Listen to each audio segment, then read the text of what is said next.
On May 3, 2026, tennis social media caught fire. The headline was the kind that stops you mid-scroll. Princess Victoria had personally welcomed Alexandra Eala to Rome, a royal greeting, a blessing before battle. The story had elegance, weight, and the unmistakable smell of a headline built to travel. Except tournament officials checked their records. Nothing, no meeting, no princess, no formal welcome. That particular story, as told, never happened. But here's the thing no one says out loud. That's not the real story. The real story is what had to already be true for a fake headline like that to go viral in the first place. Because when Alexandra Eala walked into the Foro Italico ahead of the 2026 Italian Open, she wasn't arriving as a myth. She arrived with a 2-3 record on clay, a world ranking of number 42, and a fan base so large, so loud, so structurally disruptive that tournament directors have begun reconfiguring their operations just to contain her pull. One of those directors didn't speak in hyperbole.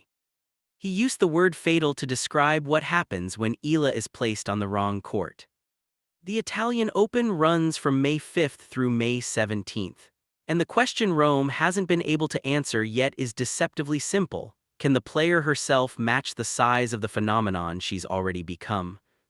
The organizers need to keep more in mind where the players are from and what the actual fan base is here.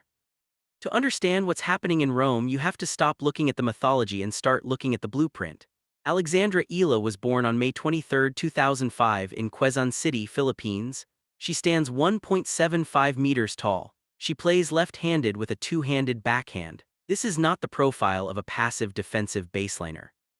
Her technique was shaped by coaches Joan Bosch and Alejandro Veen at the Rafa Nadal Academy in Mallorca, the same place she returned to in late April 2026, right between the Madrid Open and Rome, specifically to rebuild her clay court mechanics from the ground up. She turned professional in March 2020. The years that followed were not glamorous. 5 ITF singles titles scattered across Manaker, Chiang Rai, Grenoble, and Rancho Santa Fe.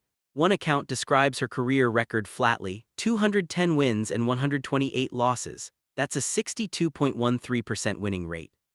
As of May 4, 2026, she has earned $1,882,099 in career prize money, which places her inside the top 400 all-time earners in the sport.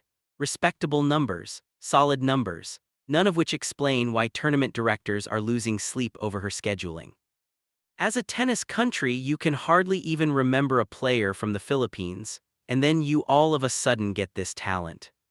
That's not a fan talking, that's James Blake, the former world number 4, the tournament director of the Miami Open. And when Blake speaks about Alexandra Eala, he doesn't speculate, he documents. Blake stated outright that Eala cannot be relegated to smaller courts, not as a favor, not as a marketing call, as a pure safety and logistics decision driven by the sheer, measurable number of fans her matches pull in. He acknowledged that past tournaments made what he called fatal scheduling errors, putting players with massive fan bases on secondary courts, and the result was safety concerns and hundreds of fans physically locked out of matches. Blake described the international interest in Eala as so high that her matches effectively function as home matches, drawing what he called a cultural melting pot of global audiences. That's not press release language. That's a tournament director describing a structural problem that venues simply weren't built to handle. And that's when the fake Rome headline starts to make a very different kind of sense. Because the reality Blake described didn't build slowly over years, it was created in a single tournament. At the 2025 Miami Open, Alexandra Eala walked in as a wildcard ranked outside the top 100 and reached the semifinals. To do it, she took down Iga Swiatek, Jelena Ostapenko, and Madison Keys, 3 of the most established names in women's tennis, back-to-back-to-back. That run produced 390 ranking points, roughly 25% of her total ranking weight for the entire following 12 months. But what that tournament run actually changed wasn't just her ranking. It changed the criteria by which courts get assigned. Blake in the Miami Open came to understand what the numbers alone could not show, that a player outside the top 100 was generating crowd demand that no secondary court could hold.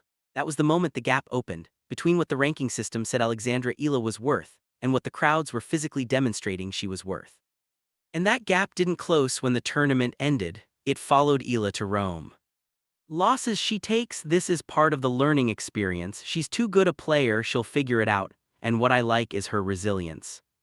By 2026, that gap had a name. It's called the tax of success. the obligation to defend the extraordinary points you earned in a breakthrough season, now under the full weight of expectations that didn't exist when you first earned them.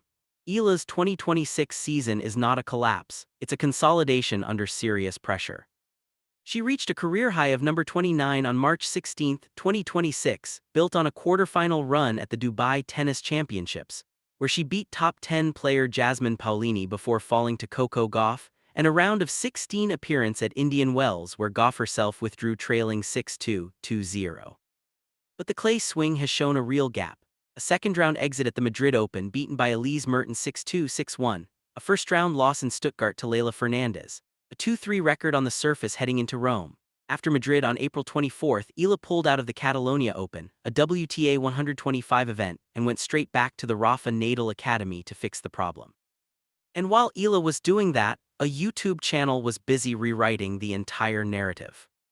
The specific claims circulating about Rome that Princess Vittoria of Savoy formally welcomed Eala to the city, and that an unnamed official said, "I've never seen a crowd like hers in 40 years, came from a channel called 10 Analysis, which published a video with exactly those headlines in early May 2026. Here, what the record actually shows. A thorough review of official documentation from the Internazionale BNL d'Italia, the Italian Open itself, shows no record of any meeting between Vittoria of Savoy and Alexandra Eala. 0. The 40 years quote appears in no interview with WTA representatives, tournament officials, or established tennis journalists. Systematic analysis of similar content from channels like this one concludes that these titles are fabricated, and yet they worked. Massively. Which raises the question the official record doesn't answer: if these claims were built to generate clicks, why were so many people ready to believe them? Hear what the documentation actually says, and this is the part that reframes everything. The princess story is unverified, but the underlying claim that Alexandra Eala draws crowds that are historically unprecedented for a player her age and ranking is factually documented. James Blake has already made it institutional policy to put Eala on center court, regardless of where her ranking says she belongs, not because of politics, because of the physical reality of how many people show up.